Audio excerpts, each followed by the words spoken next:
Bismillahirrahmanirrahim. Assalamualaikum warahmatullahi wabarakatuh. Alhamdulillahirabbil alamin. Wassalatu wassalamu ala asyrafil anbiya'i wal mursalin wa ala alihi wa sahbihi ajma'in. Allahumma shalli wa sallim wa barik ala Muhammad wa ala alihi wa sahbihi wa man tabi'ahum bi ihsan ila yaumil. Pada kesempatan kali ini pemirsa sekalian yang dimuliakan oleh Allah, kita akan menjelaskan tentang qunut subuh. Allah, qunut subuh yang saya ketahui sejauh ilmu saya itu pertama sekali disyariatkan berkenaan dengan qunut nazilah. Dengan kata lain, pensyariatan qunut subuh itu terkait dengan peristiwa tertentu yang kemudian disebut dengan qunut nazilah. Hadis-hadis tentang qunut nazilah itu adalah hadis yang sahih diriwayatkan oleh Imam Bukhari dan lainnya. Cuman permasalahannya adalah tentang qunut subuh yang kadang-kadang sebagian umat Islam masih mengamalkan hingga sekarang ini. Inilah yang akan kita jelaskan nama Allah. Di kalangan orang-orang tertentu, misalnya di Muhammadiyah, itu mereka tidak mengamalkan qunut subuh. Karena menurut penyelidikan ahli-ahli hadis dan ahli fikih yang Muhammadiyah, hadis-hadis yang menyatakan Rasulullah SAW selalu berqunut subuh hingga akhir hayatnya, itu hadisnya tidak sampai ketika sahih, atau dengan kata lain hadisnya adalah hadis-hadis yang dhaif. Nanti kita akan jelaskan Allah di mana letak kedhaifan tersebut. Kemudian ternyata ada hadis-hadis yang sahih yang menjelaskan ternyata Rasulullah dan juga khulafaur rasyidin itu tidak melaksanakan qunut subuh. Misalnya hadis yang diriwayatkan oleh Imam At-Tirmidzi, Imam An-Nasa'i, Imam Ahmad, Baihaqi dan lainnya, yang bunyinya hadis tersebut adalah An Abi Malik Sa'id bin Tariq al-Asja'i, dari Abu Malik Sa'id bin Tariq al-Asja'i. Dia berkata, qultu li abi, aku bertanya kepada ayahku, ya abati, wahai ayahku, inna qad salaita khalfa Rasulillah sallallahu alaihi wasallam wa Abi Bakrin wa Umar wa Utsman wa Ali hahuna bil Kuffah nahwan min 5 sinina fakanu yaqnutuna fil fajri faqal ay bunayya muhdas. Hadis ini hadis yang sahih hamba Allah, sebagaimana juga dikatakan oleh Syekh Albani. Hadis ini hadis sahih juga. Imam At-Tirmidzi mengatakan hadis ini hadis hasan sahih.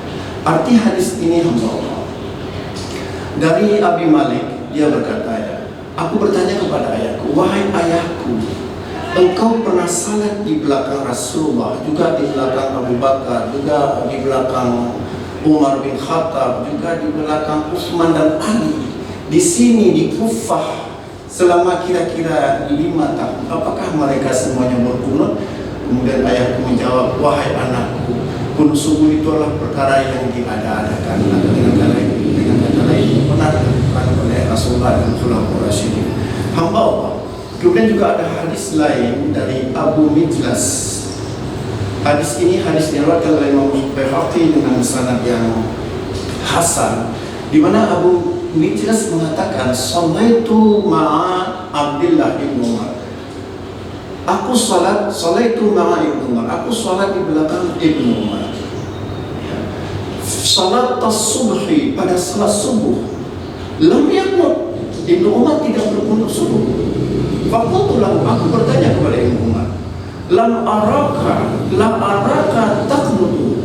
Wahai Ibnu Umar, aku tidak melihat engkau berqunut subuh. Faqala, kemudian Ibnu Umar mengatakan, la ahfatuhu an ahadin min ashabina. Aku tidak mendapati seorang sahabatku pun yang melakukan qunut subuh. Itu karena kata Ibnu Umar. Sebagaimana diketahui bahwa sahabat-sahabat Ibnu Umar adalah sahabat-sahabat yang dekat dengan Rasulullah SAW, dan kata Ibnu Umar, tidak seorang pun sahabatku yang melaksanakan qunut subuh. Kemudian Allah, orang-orang yang mengatakan mesti qunut subuh, bahkan ada yang berpendapat jika tidak qunut subuh itu mesti sujud sahwi. Misalnya yang terjadi di kalangan mazhab Syafi'i, sementara sebagian lain tidak berpendapat seperti itu. Imam Ahmad bin Hanbal beranggapan bahwasanya tidak ada kunut subuh kecuali kunut nazilah. Bahkan Imam Abu Hanifah mengatakan kunut subuh itu bid'ah. Itulah hamba Allah ya, yang terjadi di kalangan ulama-ulama mazhab. Ada beberapa hadis yang digunakan oleh orang yang mengatakan mesti berkunut subuh, tetapi derajat hadis tersebut hamba Allah tidak sampai ke tingkat sahih, atau dengan kata lain hadis yang sahih. Di antaranya hadis tersebut adalah hadis yang berbunyi ya, mazala Rasulullah sallallahu alaihi wasallam yaqnutu fi salatil fajri hatta faraqad dunia. Arti hadis ini hamba Allah, Rasulullah sallallahu alaihi wasallam senantiasa selalu berkunut subuh hingga beliau meninggal dunia. Hadis ini diriwayatkan oleh Imam Ahmad, Abdul Razak, Imam Daruqutni, Baihaqi dan lain-lainnya. Ya, tetapi hadis ini sebagaimana saya katakan tadi hadis yang dhaif, karena dari sekian banyak orang yang mengumpulkan hadis itu bermuara kepada satu orang rawi bernama Abu Ja'far Ar-Razi, atau nama lengkapnya Abu Ja'far Isa bin Mahan Ar-Razi.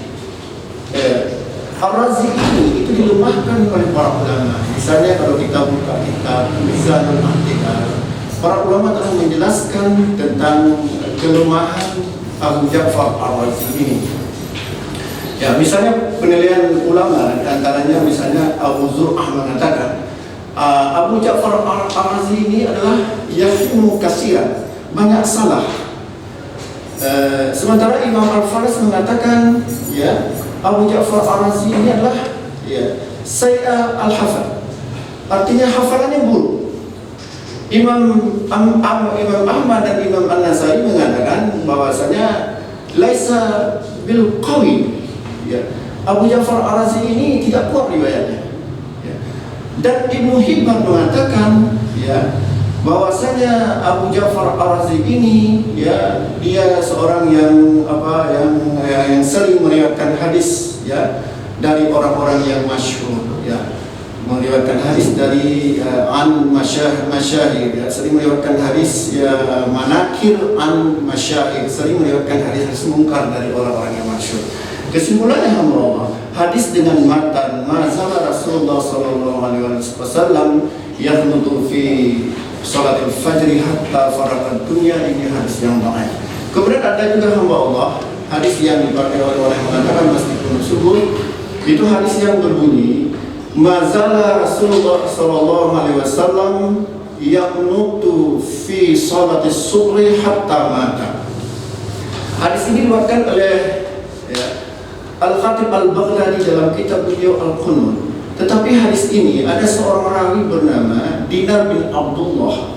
Ibnu Jauzi mengkritik ya, Imam Al-Khatib Al-Baghdadi ini, kenapa memasukkan hadis ini dalam kitab beliau Al-Qunut? Karena ada seorang rawi yang lemah tadi, di mana ya seperti misalnya ya, Ibnu Hibban mengatakan bahwasanya Dinar bin Abdullah ini sering meriwayatkan hadis-hadis mauquf yang mengatasnamakan Anas. Juga Imam Mahdi mengatakan Dinar bin Abdullah ini seorang yang dhaif, yang sangat lemah riwayatnya. Kemudian hamba Allah, ada juga hadis-hadis yang lain. Misalnya hadis yang matanya berbunyi qanata Rasulullah sallallahu alaihi wasallam wa Abi Bakr wa Umar bin Khattab wa Utsman radhiyallahu anhum hatta faraqahum. Artinya hamba Allah, Rasulullah SAW selalu saja qunut subuh, dan juga Umar bin Khattab, dan juga Abu Bakar, dan juga Umar bin Khattab dan Utsman, hingga semuanya mereka ini meninggal dunia. Tetapi hadis ini kembali menjadi permasalahan karena hadis ini ya, terdapat dua orang rawi yang dicela oleh para ulama. Yang pertama bernama Ismail Al-Makki, dan yang kedua bernama Amr bin Umair. Hadis ini diriwayatkan oleh Imam Ad-Darqutni dan Baihaqi. Bahkan Baihaqi sendiri mengatakan dua orang rawi ini bermasalah. Permasalahannya rawi ini adalah di antaranya misalnya Imam Ahmad mengatakan ya, Ismail Al-Makki ini seorang yang mungkar hadis. Kemudian juga Imam An-Nasai mengatakan dia matrukul hadis. Ya. Imam Abu Madini, itu gurunya Imam Bukhari, mengatakan bahwasanya Ismail Al-Makki ini tidak boleh ditulis hadisnya. Sementara Amr bin Umair seorang Mu'tazilah Imam An-Nasai mengatakan dia matrukul hadis, tertuduh berdusta dan lain-lainnya. Dan seperti misalnya Imam bin Ma'in mengatakan tidak boleh ditulis hadisnya. Hamba Allah. Kalau kita lihat hadis-hadis yang mengatakan Rasulullah selalu saja kunut subuh hingga beliau meninggal dunia, itu dinisbahkan kepada Anas. Tetapi ada juga hadis dari Anas yang menyangkal hal ini. Misalnya hadis yang diriwayatkan oleh Imam Baihaqi, di mana dari Asim bin Sulaiman, dia katakan kepada Anas, wahai Anas, inna qauman, sesungguhnya orang-orang yazumuna, menyangka anna Nabi sallallahu alaihi wasallam, sesungguhnya Nabi sallallahu alaihi wasallam lam yazal yaqnutu fil fajri, selalu saja kunut subuh pada setiap salat subuh. Faqala, kemudian Anas mengatakan kadzabu, mereka bohong. Kemudian Anas melanjutkan, innama Nabi sallallahu alaihi wasallam, sesungguhnya Nabi sallallahu alaihi wasallam yaqnutu, hanya berkunut syahran wahidan, hanya 1 bulan saja, 1 bulan penuh. Yad'u ala hayyin min ahya'il Arab, menyeru kepada keburukan suatu kabilah Arab. Begini hamba Allah permasalahannya, ada suatu kaum yang minta dikirimkan hafid Al-Quran.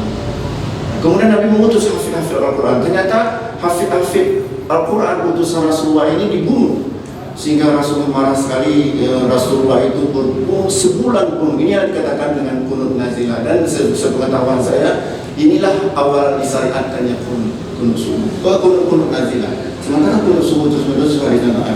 Jadi Rasulullah kunut nazilah sebulan penuh karena begitu marah karena utusan Rasulullah dibunuh. Tapi hanya sebulan penuh. Kenapa? Karena turun ayat surat Ali Imran ayat 128 yang berbunyi, laisa laka minal amri syai'un. Begitu bunyi ayat Ali Imran 128, yang ketika turun ayat ini Rasulullah tidak lagi berkunut. Laisa laka minal amri syai'un aw yatuba alaihim aw yu'adzibahum fa innahum zalimun. Artinya tidak ada urusan ikut campur tanganmu wahai Muhammad dalam urusan mereka. Apakah Allah akan menerima tobat mereka atau mengadab mereka? Sesungguhnya mereka kaum yang zalim. Jadi kesimpulannya hamba Allah bahwa kunut nazilah itu disyariatkan dan hadisnya sahih diriwayatkan oleh Imam Bukhari dan lainnya. Tetapi kunut subuh yang terus menerus itu hadisnya dhaif, sehingga sebagian umat Islam dan sahabatnya juga seperti itu. Kalau hadis dhaif itu tidak bisa digunakan sebagai hujah, sehingga di kalangan Muhammadiyah yang mengetahui permasalahan ini, itu ketika salat subuh tidak berkunut subuh. Mudah-mudahan ada manfaatnya. Aqulu biqouli hadza fastaghfirullaha. Wassalamualaikum warahmatullahi wabarakatuh.